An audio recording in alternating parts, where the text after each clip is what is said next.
Lab Techs, welcome to the Fiction Lab. My name is Katrina Schrader. I am the founder of the Fiction Lab.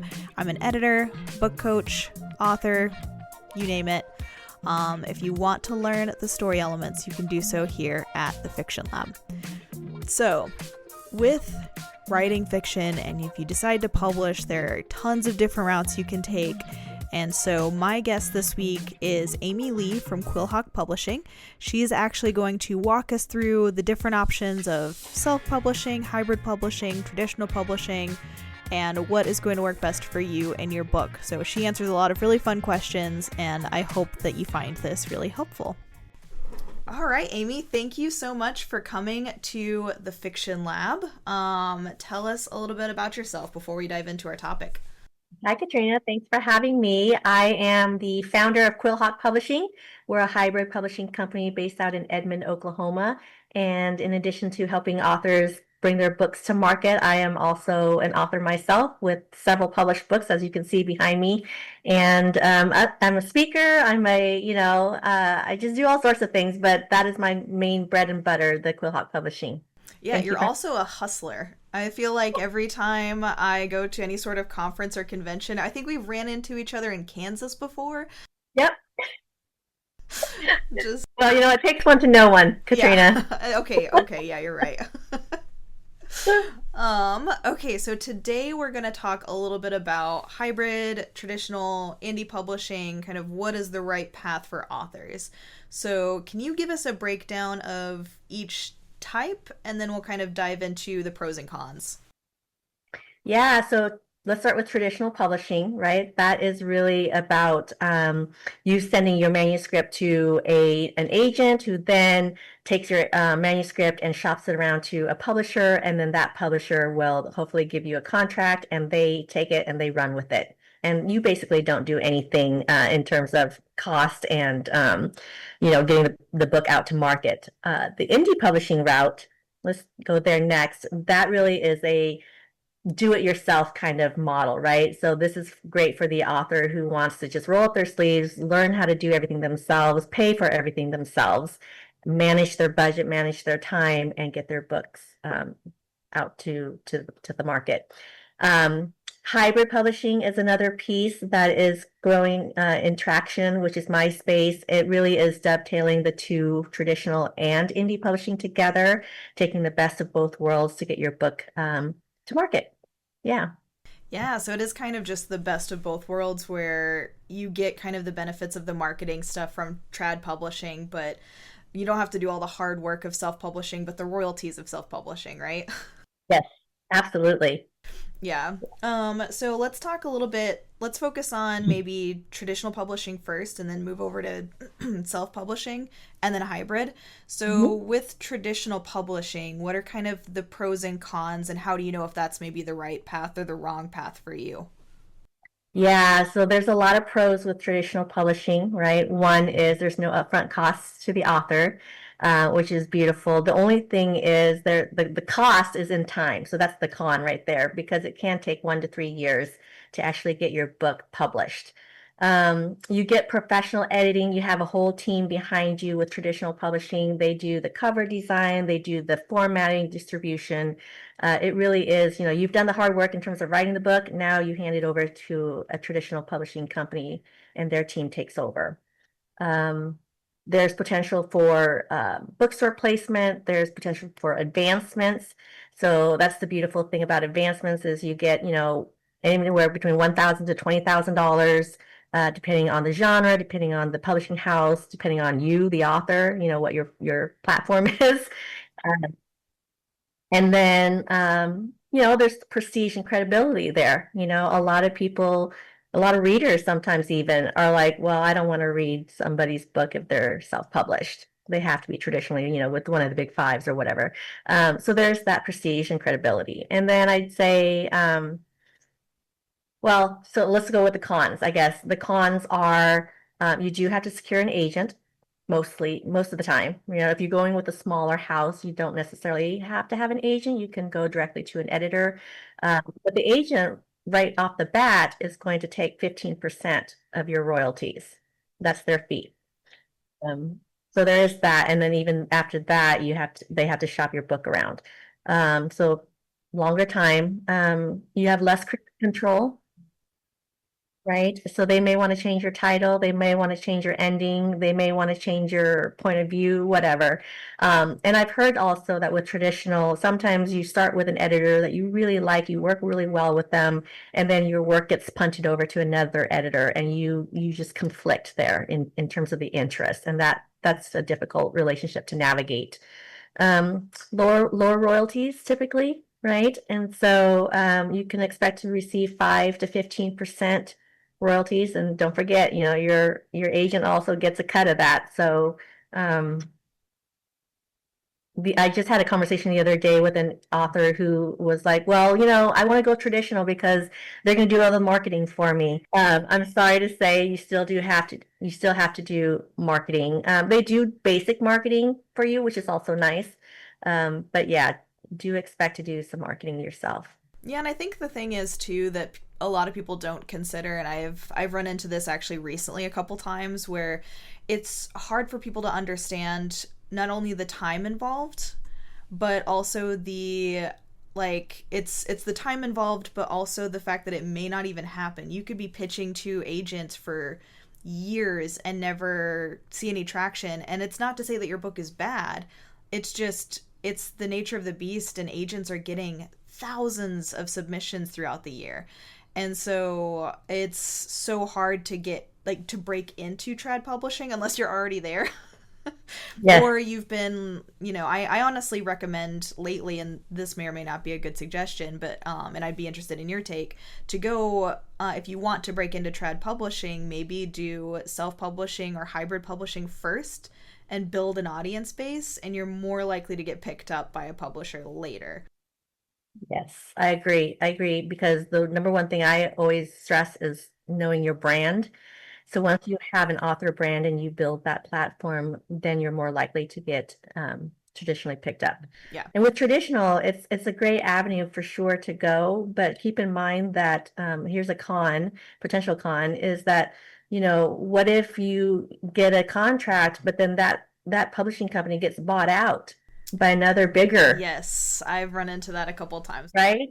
And they don't want your book. And so you've been sitting around for 2 years waiting, and now you got to start all over again, assuming that you still have the rights to your work, because you got to get that rights reversion back. Yeah. Yeah. So I think that's actually, speaking of rights to your book, that's a good segue to talking about self-publishing. So what Mhm. are some of the pros and cons of self-publishing? Yeah, so you have full creative control, right? You control the content, the cover, the pricing. You can even change your manuscript if you see an edit or oopsie, and then you can, switch out the interior file at any time. Faster publication, a lot of authors, once you've written the book and you've gone through the editing process and all that stuff, I mean, you can get your book out within a month. Fast. It's very fast, and then you can start earning your royalties and doing your advertising, marketing, what have you. So that's beautiful. Higher royalties, of course, right? If you're going with Amazon KDP or Ingram Spark, it's usually going to be the 40 to 70% um, versus the 5 to 15% with Trad, right? Yeah.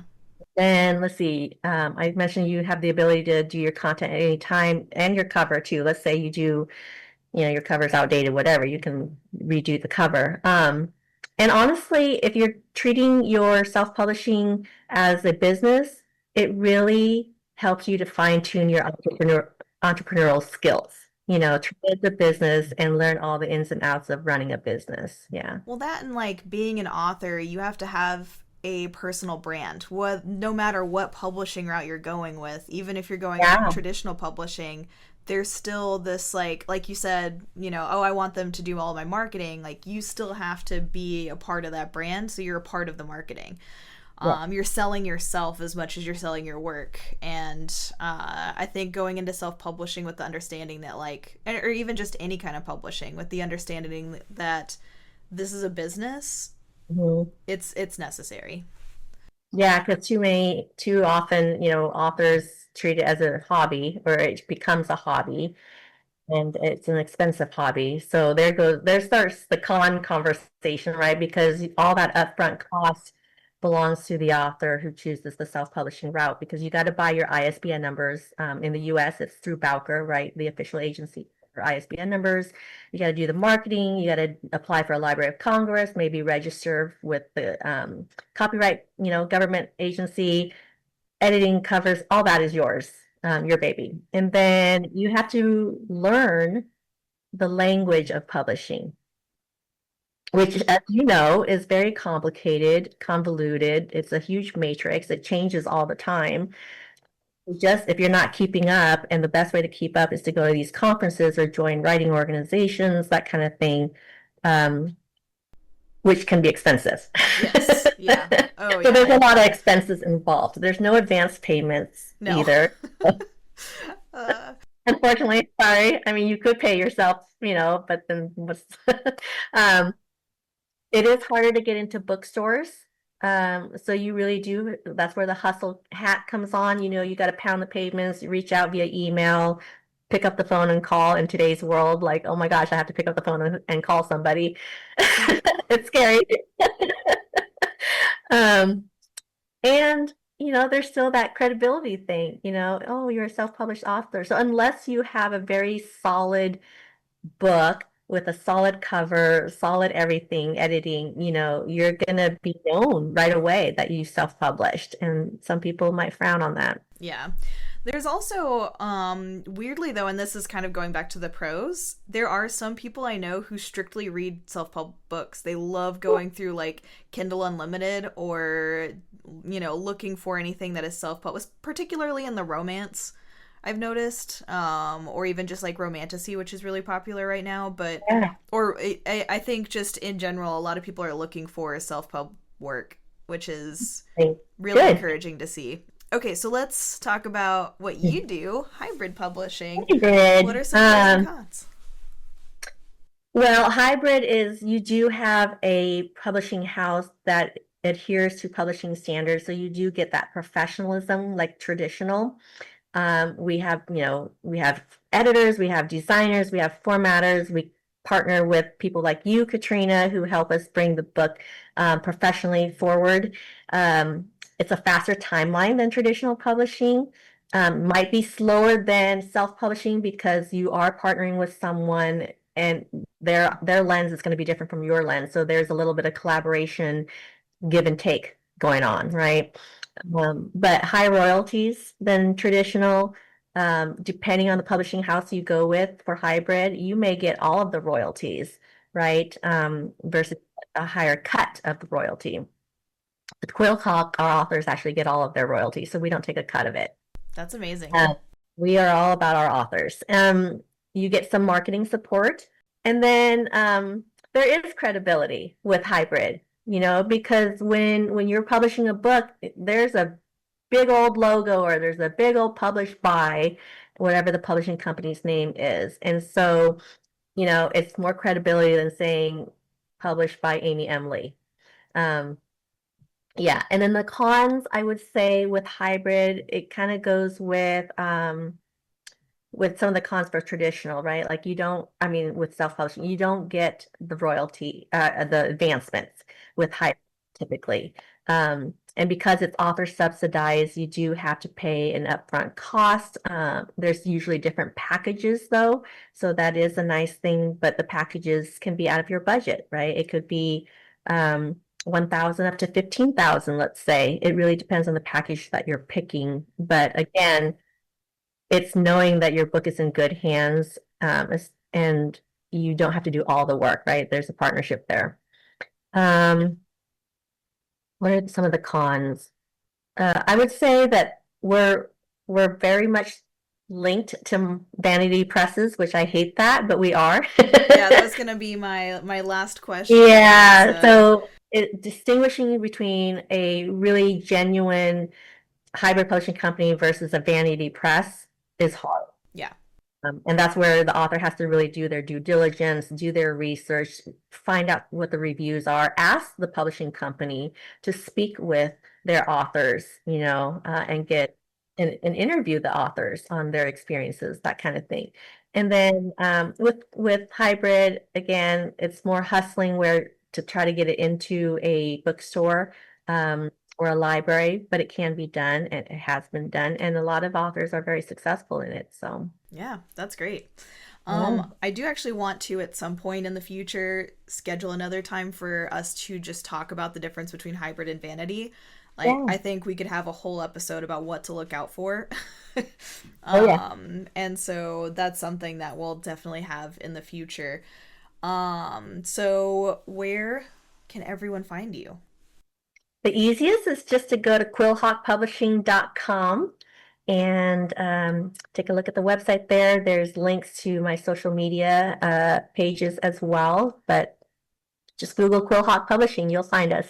Yeah, or go to any writers conference, anywhere ever, and you'll run into Amy. Right? Yeah. Yes, we'll see you at WriterCon. Yeah, WriterCon. Right. Mhm. That's end of August, I think, Labor Day weekend. Yes, absolutely. Yeah. So okay, if there's, I know you've got some of your own writing. Will you pitch one of your own books? I want the readers to, or the listeners to hear about it. Awesome. Thank you. I'm going to pitch the Snow Trilogy Anniversary Edition, which is the yellow one behind me.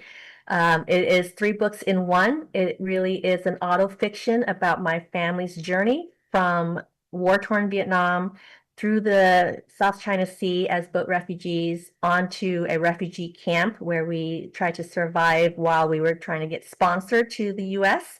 And then ultimately, good news is we do get that sponsorship.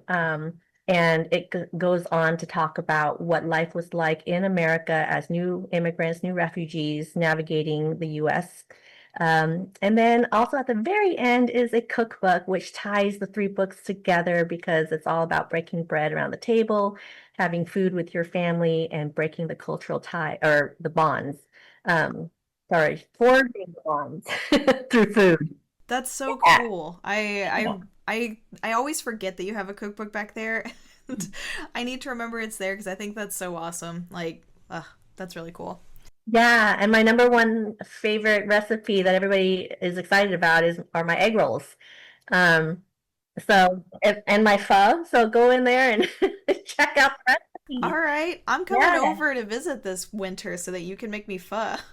Yeah, actually come. And instant pot pho is my favorite because it takes down Yes. the cooking time, right? To just Okay. hours instead of like 6. Amazing. Yes. Yeah. No, I'll be over in the wintertime. That's all I want to eat in the winter is pho. So I'll be there. Okay. Yeah. Yes.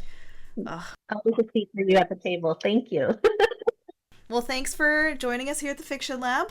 We're so happy that you're here. You're also in our Discord, so if anybody wants to just chat with you, they can join our Discord and hang out with Amy. And Yeah.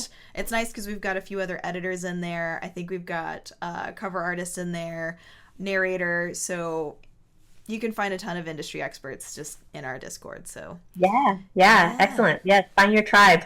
Yeah, exactly. Well, thanks, Amy. This was so fun. Thank you, Katrina.